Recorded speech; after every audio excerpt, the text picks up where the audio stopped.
There's a theory out there called Project Sandman. Mike Adams talks, the health ranger talks about a lot, where he says there's 150 or 60 countries who have agreed to do that all at once at some point, dump treasuries, dump dollars, but not until they have their ducks in a row. Don't know when that is, but Wow.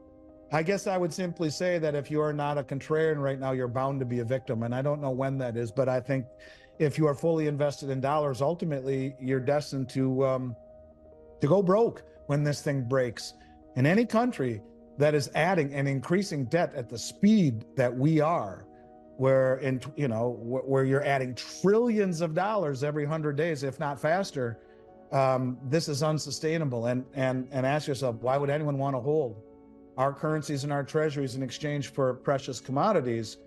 And I think the answer becomes they wouldn't. And at what point is there just this collective switch?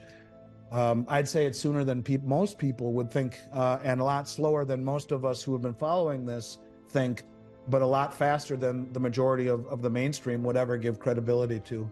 Andy Schectman sounds the alarm on an impending economic upheaval that's gaining momentum. Recent data shows 59 countries, including key BRICS nations, are systematically selling off US treasuries and hoarding valuable commodities like gold and oil. This calculated move is part of a grand strategy to destabilize the US economy. Schectman highlights Project Sandman, a theory suggesting that over 150 countries might simultaneously dump the dollar and treasuries, triggering a global financial crisis. With the US adding trillions in debt at an alarming rate, the stage is set for a dramatic shift in global economic power. Schectman points out that Saudi Arabia, a longtime US ally, is now making deals in other currencies, and even joining Project Enbridge to bypass traditional financial systems like SWIFT. The US dollar's dominance is waning, and this could spell disaster for those unprepared. The warning signs are clear. The world's confidence in the US economy is eroding fast. If you're not prepared, you could be caught off guard. It's foolish to hold treasuries when we are looked at as completely and totally hypocritical, where you can have Janet Yellen say to CNBC that, if Putin gives, or if Xi gives 1 penny to Russia, mind you, we don't care if they're friends, but if he gives 1 penny to them for their war efforts, we will sanction their companies, their banks in Beijing themselves. We've given $260 billion to the Ukraine, including missiles and F-16s and intelligence and all of these things. But, it doesn't matter what we do because we're the world reserve currency. This is growing very thin, I think. And the rest of the world understands that not only are we broke, we're insolvent, we're wayward in terms of what's happening in this country, but we're going around the world imposing these sanctions and these restrictions, and yet we do worse. By their own opinion, by their own view, we're viewed as hypocritical. And this is why you're seeing these countries trade with one another in local currencies, and instead of settling in treasuries, they're settling in commodities like gold and oil, which are being remonetized. This is Zoltan Pozsar world, where he said Bretton Woods 3, where we are now, will be a system that will be all about commodities. And you can see it. The commodity complex is being accumulated by these countries. They own the majority of all of the rare earths, and they produce 100%, China does, of the majority of 100% of the rare earths and the graphite. And so, not only do they produce the most, they refine the most, and they 100% is refined. They're producing 60 to 80% of it, and then refining 100%. They bought the London Metals Exchange 4 or 5 years ago, which is the base metals, the commodities like copper, zinc, lead, steel. They're striking deals all around the world in under-industrialized areas, and whether it be the Belt Road or the BRICS, these are countries not only that are very key in shipping routes and in both on land and sea, but also hugely important would be their assets in the ground. And they're helping these countries become industrialized. They're building roads and bridges and maritime channels and all of these things. But this is all about commodities. And I think you're seeing oil and gold be viewed very differently. These commodities are worth more than the currencies that are being used to pay for them. It used to be he who has the gold makes the rules. I would say he who has the commodities in this ecosystem we find ourselves moving into makes the rules. And it's starting to accentuate greatly. And we're seeing huge deliveries off of COMEX, huge. We just saw 3 million ounces delivered off of COMEX here in the June contract. We saw $500 million worth of gold delivered to China in a contract that was designed in 2015 by the CME Group, which is COMEX, where bars contracts can be purchased in the West and delivered in BRICS Hong Kong, which is a COMEX facility. And then they're just trucking them right over to the Shanghai Gold Exchange. So using the suppression of our markets, they are literally controlling the whole commodity complex. And this slow accumulation is enough to make people look past it. The recency bias, it's brushed aside because you're not seeing something immediate. Like, to your point, this has been 17, 18 years in the works.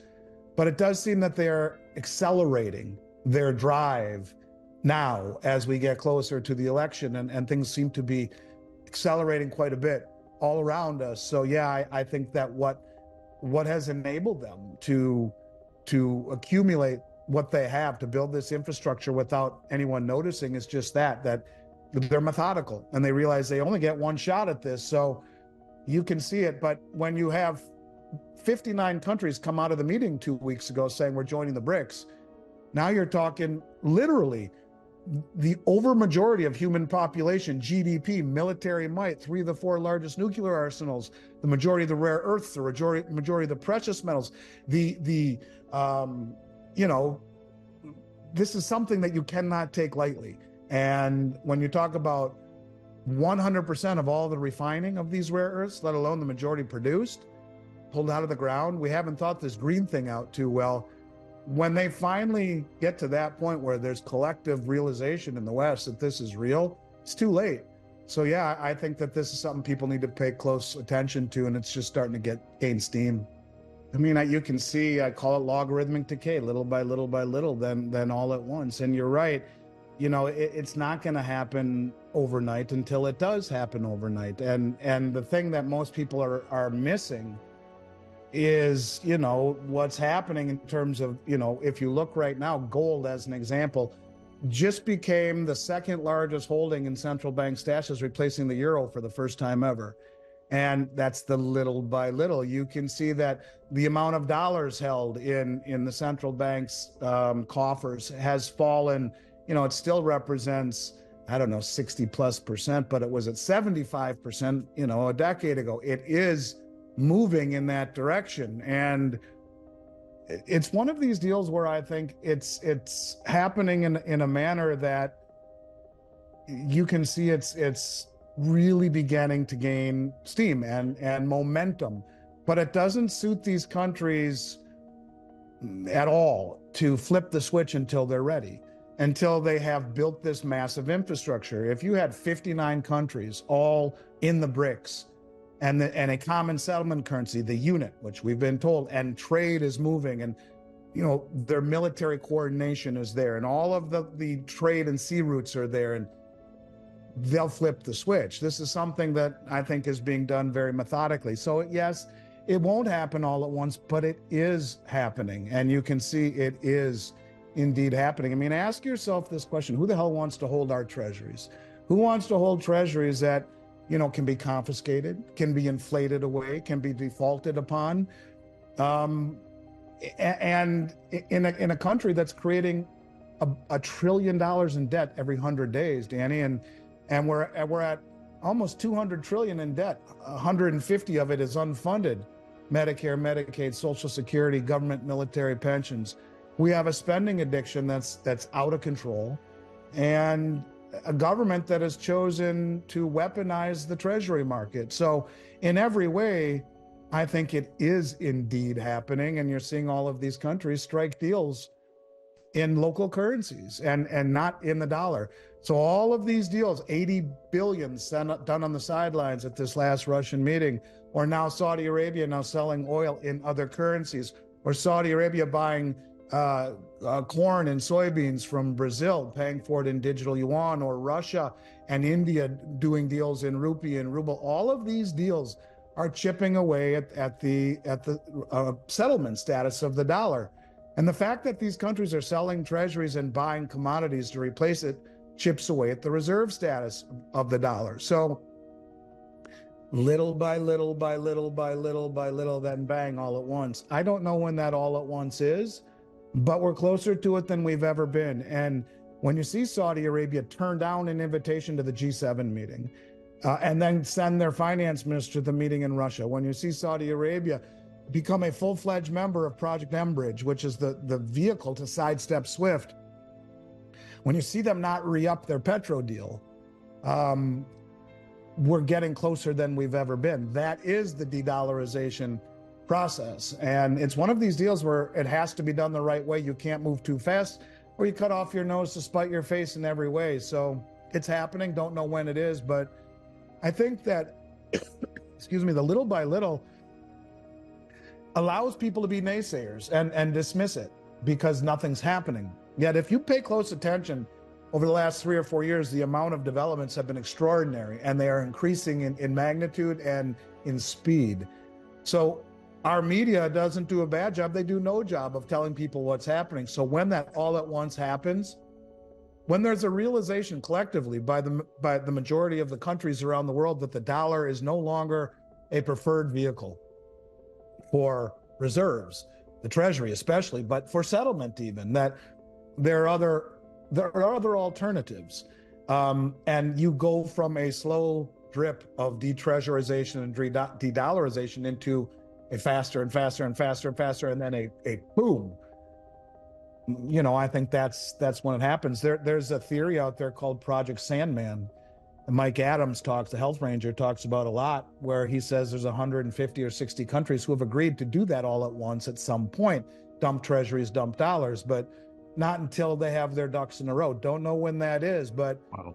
I guess I would simply say that if you are not a contrarian right now, you're bound to be a victim. And I don't know when that is, but I think if you are fully invested in dollars, ultimately you're destined to go broke when this thing breaks.